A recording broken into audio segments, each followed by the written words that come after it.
kewarisan ini jangan dikatakan hanya berefek kepada tamalluk, kepada kepemilikan, tetapi juga berdampak kepada halal dan haram. Kalau yang kita terima itu bukan hak kita, maka intifa.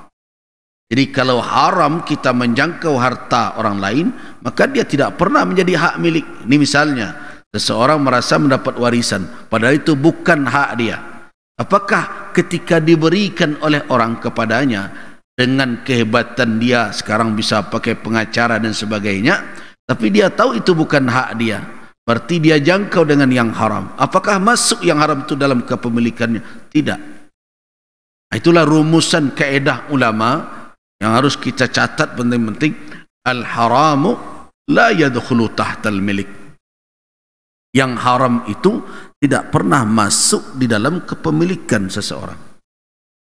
Makanya ada orang yang bertanya, saya nyimpan uang kemudian dapat hasil tapi dengan sistem bunga riba, apakah saya mensedekahkannya?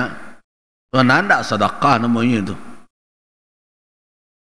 Tapi seseorang harus melepaskan dirinya dari apa? Dari hal yang tidak halal. Jadi bukan berarti dia bersedekah sebenarnya. Makna tasadduq lil ummah, li khair dan berbagai macam, itu makna majazi. Sebenarnya itu bagian dari taubat dia karena dia melakukan perbuatan yang haram, dia dapat hasil dari itu. Apakah hasil itu menjadi milik dia? Tidak. Nah, sedangkan sedekah yang hakiki itu apa? Ikhraj, mengeluarkan yang menjadi milik kita. Sama dengan seseorang ketika dahulu di masa muda dia, misalnya dia merampas hak orang lain, apakah boleh dia sedekahkan? Tidak. Karena pada hakikatnya tidak ada menjadi milik dia. Barang itu tetap milik orang yang dirampasnya itu. Karena itu taubat yang hakiki bagaimana caranya? Adalah mengembalikan barang itu kepada orang yang berhak. Cuma kan itu taubat yang berat itu. Orang cok malu ketika dia kuasai harta orang lain karena hebat dia, tanah orang diambilnya. Boleh tidak penjualan tanah dijual kemudian dia sedekahkan ke masjid? Tidak boleh. Selagi dia tahu malik, pemilik dari harta tersebut. Kalau dia ingin bertaubat, apa yang harus dia lakukan? Setelah dia menyesali, bertekad tidak akan mengulang lagi, meminta ampun kepada Allah Subhanahu wa taala, apa lagi? Irja'ul haq, mengembalikan yang hak lil mustahik, kepada orang yang berhak. Ulanglah balik tanah orang tu. Ya, ambil peti orang dulu. Yang koruptor tu, ba'a taubatnya tu, balikkan peti tu ke negara balik. Ini nak sahnya bawanya pergi haji. Jangan dijadikan ibadah seperti money laundry. Tidak. Tidak ada begitu. Karena itu, kalau kita menguasai sesuatu yang tidak halal, maka dia tidak pernah masuk menjadi hak milik kita.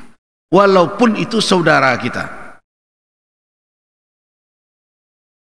Yang kasus yang sering ditanyakan ke Suro ini adalah pertengkaran orang beradik kakak tentang harta warisan. Nah, mereka kira dengan membuat berbagai alasan, kemudian mereka mendapatkan peninggalan orang tua mereka, tapi dengan cara bohong, dusta. Makanya ini kan saya sering tuh mendapat keluhan. Kenapa Buya itu kalau ditanyakan harta warisan dia tidak mau menjawab? Iyalah, kalau yang datang tu seorang saja. Kan kecenderungan awak model itu. Saya bertanya ke Ustaz, tu abo versi awak. Terus Ustaz tadi menjawab sesuai dengan versi itu. Nah, versi kau bawa ke urusan nak awak. Alah, dia tanya benar ke Ustaz kau. Ya. Padahal di situ khusumat. Terjadi pertikaian. Bukan sebatas menfatwa. Sebenarnya banyak pertanyaan kewarisan ini sebenarnya bukan sekedar ifta lagi, bukan pada batasan fatwa, tapi kalau di luar pengadilan sudah masuk dalam kategori tahkim sebenarnya, karena di situ ada khusumat. Nah, kalau dia seorang ustaz, seorang alim, mengetahui bahwa ini sudah khusumat yang dibawa kepadanya, dia mesti menjalankan tugas-tugas bagaimana menjadi hakim. Nah, tidak boleh dia meletakkan hukum kalau ada khusumat dia dengar hanya dari satu pihak saja. Nah, tapi banyak dari masyarakat tidak faham ini. Kadang ustaz disalahkan, panik sebab bertanya kayaknya tak dijawabnya don. Termasuk pertikaian berumah tangga. Dulu guru saya di Al-Azhar malah pertanyaan tentang kasus rumah tangga, talak saja, perceraian, tidak mau beliau menjawab via telepon dan tidak mau beliau menjawab kalau yang hadir itu hanya satu pihak saja. Ini kan al-hukmu 'alal ghaib namanya, menghukum in absentia namanya. Itu berisiko. Kenapa? Karena seorang hakim tidak akan bisa memahami secara utuh satu persoalan menurut hakikat sebenarnya kalau dia hanya mendengarkan satu versi saja. Banyak yang bertanya warisan seperti itu. Nah, termasuk juga tidak membawa bukti yang jelas. Seperti ini Ratu Ambo berbagai macam. Ketika kita minta mana ranjinya, padahal karena banyak kasus di Sumatera Barat ini, di ranah Minang umumnya adalah harta warisan itu ditunda penyelesaiannya sehingga terjadi sekian keturunan. Nah, sekian keturunan ini sudah banyak nih. Tambah ceritanya, kecenan tu ambo dulu ada ibu bahagia kambo. Kece apa naniko untuk kau dulu. Nah, banyak ceritanya tu berkembang. Nah, ketika tidak diselesaikan satu generasi, yang satu sudah memegang harta, lainnya tukuknya kamar ke belakang cie, lainnya peloknya dapur seketik, lah dia punya rumah berbagai macam, lah ditambah catnya dan sebagainya. Nah, ketika nanti 3 generasi, baru minta selesai ke ustaz. Tak diselesaikan ustaz, berang lu awak ke ustaz tu, awak nentang ka. Nah, akhirnya menjadi kabur masalah itu. Masing-masing punya versi. Bagaimana mau menetapkan hukum? Akhirnya disuruh as-sulhu jaiz bainakum. Begitu saja. Kalian boleh berdamai. Berdamai salah. Elok bagi semuanya kalau semua kerilaan. Tapi tidak namu. Kenapa? Karena kalau urusan narato itu kau dapat awak dan banyak. Kalau urusan beribadah baru tunduan dululah. Tiba narato ada yang dulu. Belakang gitu. Nah, begini konsep. Jadi makanya kenapa kita belum bicara nanti tentang siapa ahli waris, berapa jatah, berapa hak yang didapat, ada yang telah ditetapkan dan berbagai macam. Tapi kita berbicara dulu apa? Kalau orang mengaji syariah namanya adalah falsafatul hukum namanya, atau hikmatut tasyri'. Apa sebenarnya falsafah yang ada di balik penetapan ketentuan faraid di dalam Islam? Nah, kita mulai dari awal bagaimana hadis Nabi menginginkan atau mendorong kita untuk belajar ini, dan betapa banyak keilmuan ini ya sudah dilupakan oleh banyak orang. Saya bacakan hadis dari Abu Hurairah radhiyallahu an yang diriwayatkan oleh Al-Imam Ibnu Majah rahimahullah dan Al-Imam Al-Baihaqi dalam kitab As-Sunan Al-Kubra. Apa kata Nabi sallallahu alaihi wasallam? Ya Aba Hurairah, ta'allamul faraida wa'allimu. Ya Aba Hurairah, wahai Abu Hurairah, pelajarilah al-faraid. Faraid yang dimaksud kalau kita pahami sebagaimana yang dikatakan oleh Al-Imam Al-Qurtubi adalah ilmu tentang kewarisan.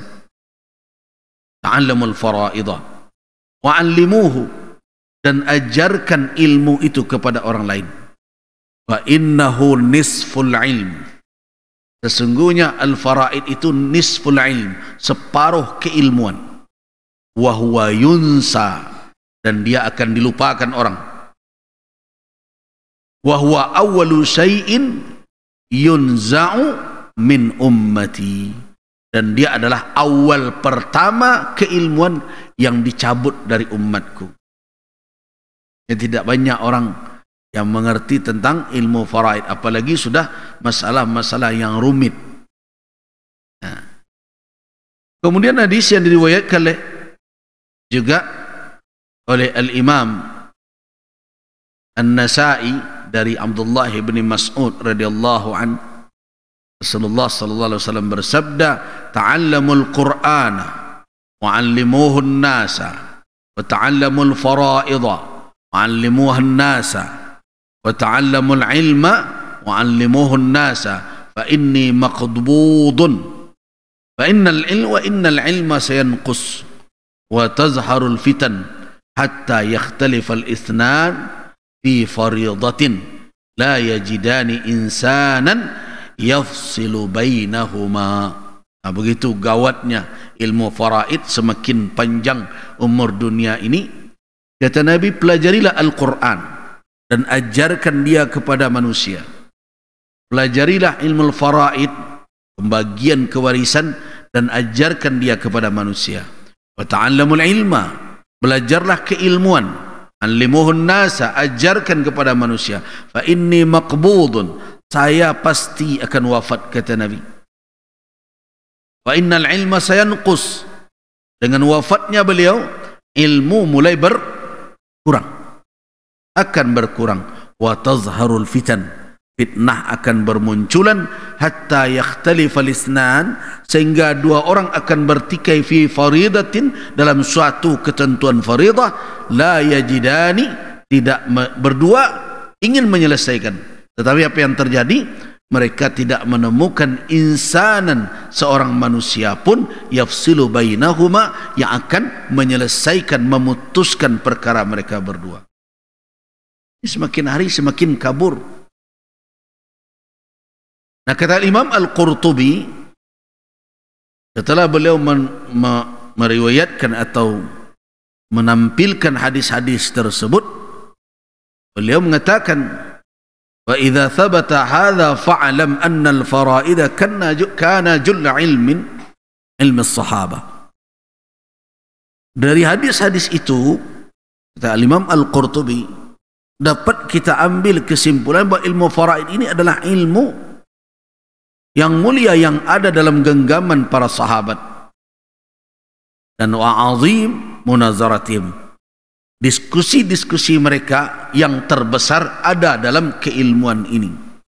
Akan tetapi al-khalqa, makhluk setelah itu, generasi berikutnya, dayya'u, menghilangkan itu, menyia-nyiakan. Nah, inilah yang dikatakan, riwayatkan dari Ibnu Mas'ud. Apa kata Ibnu Mas'ud radhiyallahu anhu? Man lam yata'allamil fara'id wal talaq wal hajj fabima yafdulu ahlal badiyah.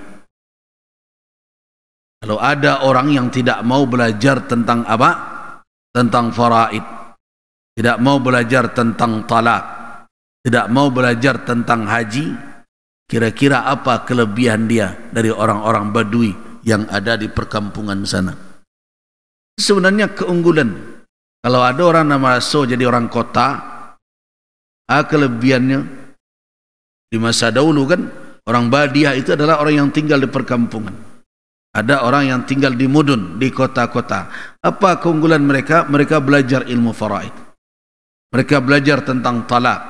Mereka belajar tentang haji. Kalau tidak dapat ilmu itu, sama saja orang kampung itu. Nah, man ta'allama, nah, Ibnu Wahab juga mengatakan dari Imam Malik. Kata Imam Malik, saya mendengar Rabi'ah Ar-Ra'i adalah guru dari Imam Malik. Apa kata Rabi'ah? Man ta'allama al-fara'ida min ghairi ilmin biha min al-Quran ma asra man yansaha thumma yaqulu Malik sadaq. Jadi ada orang yang belajar faraid ini hitung-hitungannya saja, dihafalnya saja. Si Anum dapat setengah, ini dapat 1/4, ini dapat 1/6. Itu saja dihitungnya, main kali-kali saja, tapi tidak mempelajarinya dari Al-Quranul Karim. Kenapa dasarnya dia dapat 1/6? Kenapa dasarnya dia dapat 1/4? Kenapa dia dasarnya dapat 1/8? Kalau tidak diikat dengan dalil dari ayat Al-Quranul Karim.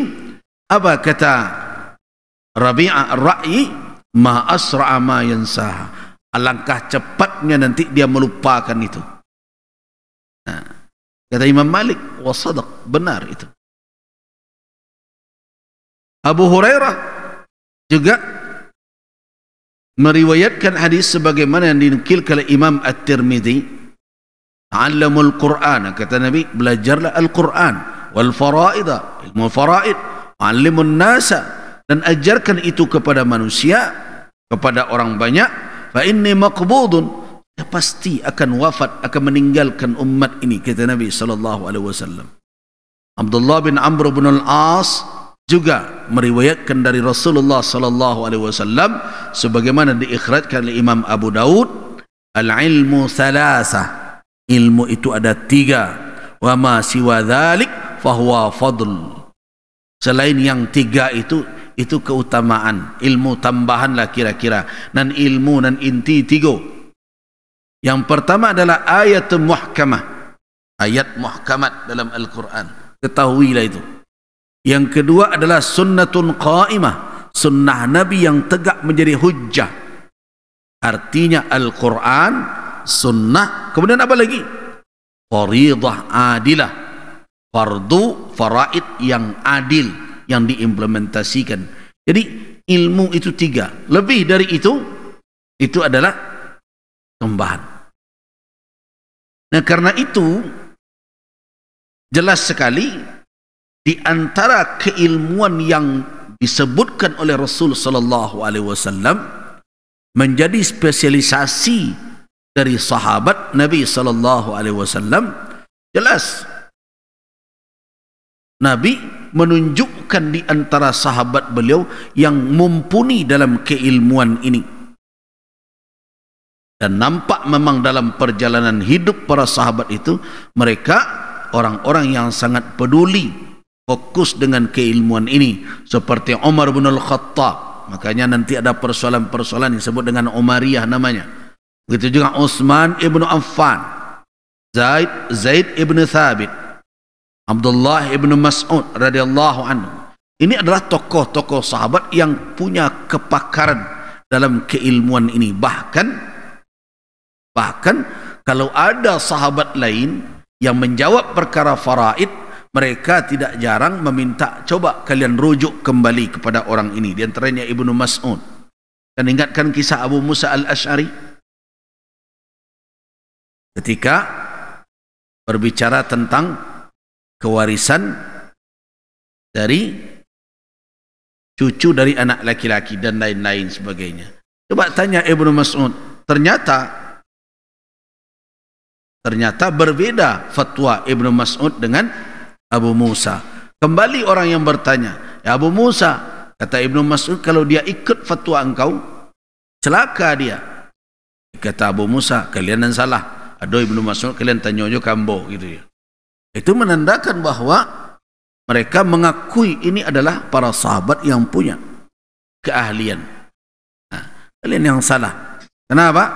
Kalian masih meminta kepada saya, padahal ada al-bahr, al-habr, ada lautan ilmu seperti Ibnu Mas'ud. Jadi karena itu kita lihat bahwa Nabi SAW memberikan petunjuk kepada umat ini di antara sahabat beliau. Nah, ini masuk di dalam kitab, kalau kita bicara tentang manaqib sahabah, manaqib itu yaitu biografi para sahabat Nabi dengan isinya berbagai keutamaan. Nabi memberikan petunjuk-petunjuk kepada umat kelebihan dari para sahabat beliau. Seperti beliau katakan, arhamu ummati bi ummati Abu Bakar. Umatku yang paling penyayang kepada umatku, kata Nabi, adalah Abu Bakar. Wa ashadduhum fi amrillah, dan yang paling teguh berpegang kalau sudah menegakkan perintah Allah, Umar lah dia.